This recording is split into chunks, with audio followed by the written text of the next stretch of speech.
Protests against the benefits cut that could force tenants out of their homes. Campaigners have been demonstrating against new rules which will see housing benefit cut for council tenants deemed to have spare bedrooms.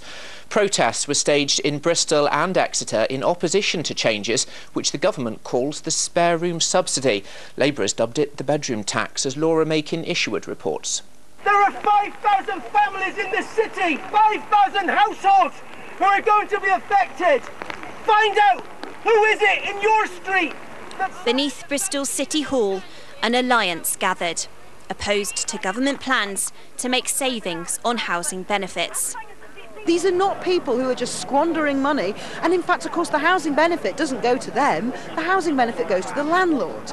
So when we're talking about pushing people out of social housing, out of council housing, they're going to be pushed very often into private accommodation, which is going to cost more. It's crazy. It's not enough. From April, those receiving housing support could see their benefit reduced if they take up more rooms than the government thinks they need.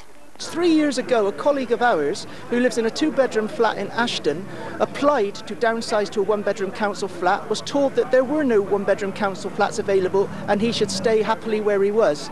That same person has just received his letters telling him that he will have to pay an extra £14 a week.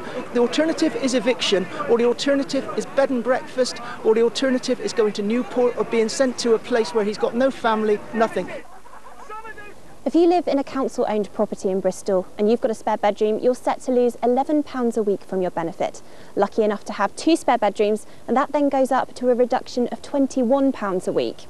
Here in the Lawrence Hill area of the city, 460 households will be affected, losing an average of £728 a year. Something those living in the area think is entirely unfair. Well, I think the government could perhaps be a bit more lenient. And if you had a spare bedroom and you were going to get penalised for it, how do you think you'd feel? Pretty hard done by. It's just ripping us apart. So, I mean, we need the spare bedrooms. You never know what's going to happen when you've got a spare room. Yeah, attacking the poor. And in Exeter, the sign spelt out exactly that.